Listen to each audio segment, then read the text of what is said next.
क्या सचमुच लॉरेंस बिश्नोई के हाथ लगे हैं मनीषा के कातिल? क्या वही डॉन जिसने कभी खुलेआम इंसाफ अपने तरीके से दिलाने की धमकी दी थी, अब इस केस की गुत्थी सुलझाने में मददगार बन गया है? हरियाणा के दिल दहला देने वाले मनीषा हत्याकांड में अब एक ऐसा मोड़ आया है जिसने पूरे देश का ध्यान खींच लिया है। मनीषा की मौत ने परिवार, समाज और पूरे सिस्टम पर सवाल खड़े कर दिए थे। महीनों तक पुलिस की जांच चलती रही, लेकिन कातिल तक पहुंचना आसान नहीं था।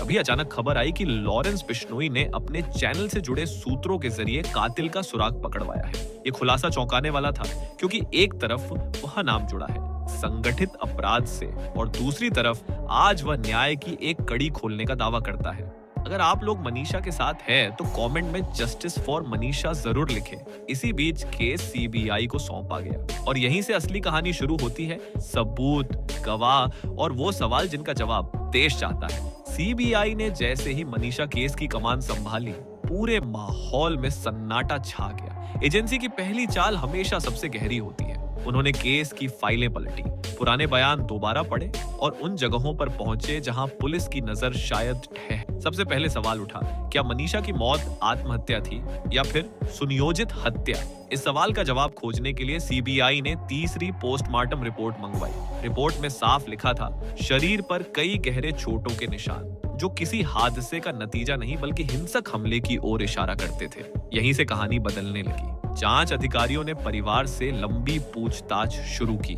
पिता संजय से लेकर उसकी सहेलियों और लाइब्रेरी में पढ़ने वाले साथियों तक हर किसी से सवाल किए गए।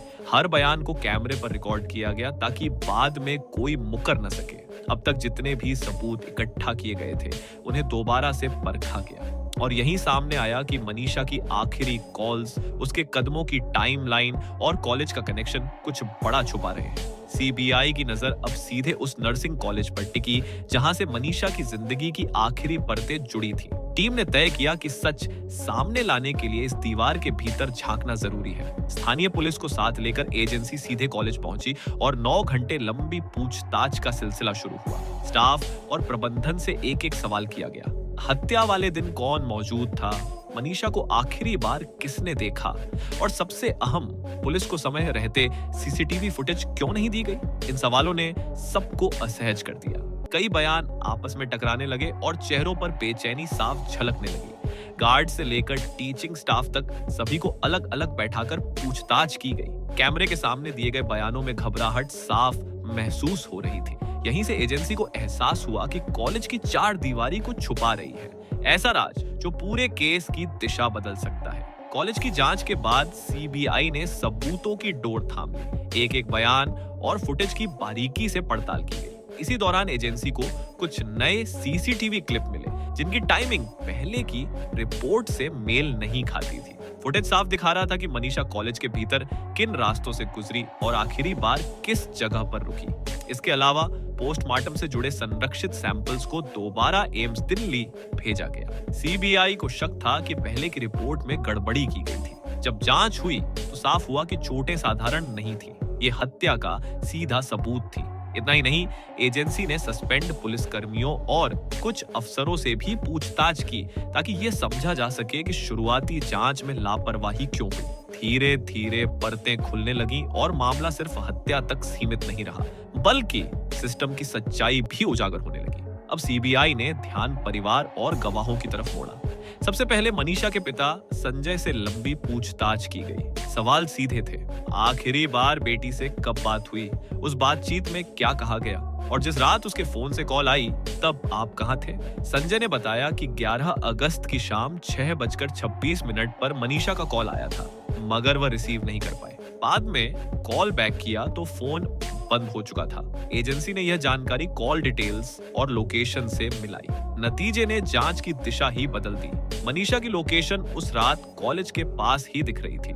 इसके अलावा सीबीआई ने सबसे पहले शव देखने वाले गवाह ईश्वर से भी दोबारा पूछताछ की। उसे मौके पर बुलाकर वही सवाल किए गए ताकि अगर बयान बदले तो तुरंत पकड़ में आ सके। इन बयानों और सबूतों को जोड़ते हुए एजेंसी को यकीन होने लगा कि गुत्थी अब सुलझने ही वाली है। जांच की इस कड़ी में सीबीआई ने मनोवैज्ञानिकों की मदद ली। मकसद था मनीषा की मानसिक स्थिति और उसके व्यवहार को समझना। एजेंसी ने पड़ोसियों, दोस्तों और लाइब्रेरी के साथियों से पूछा, क्या आपने मनीषा को हाल ही में बदलते हुए देखा था? क्या वह किसी दबाव या डर में थी?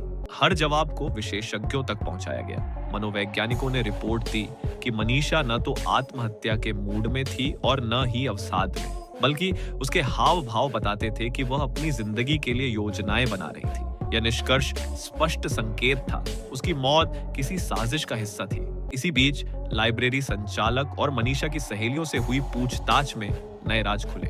कुछ ऐसे चेहरे सामने आए जिनके बारे में पहले कभी नहीं सोचा गया था। सीबीआई अब और भी आश्वस्त हो चुकी थी कि वह कातिल के बेहद करीब है। कई महीनों की पड़ताल, गवाहों की पूछताछ और सबूतों की परतें खोलने के बाद सीबीआई अब इस केस के बिल्कुल करीब पहुंच चुकी है। हर कदम ने यह साबित किया कि मनीषा की मौत कोई हादसा नहीं बल्कि सुनियोजित हत्या थी।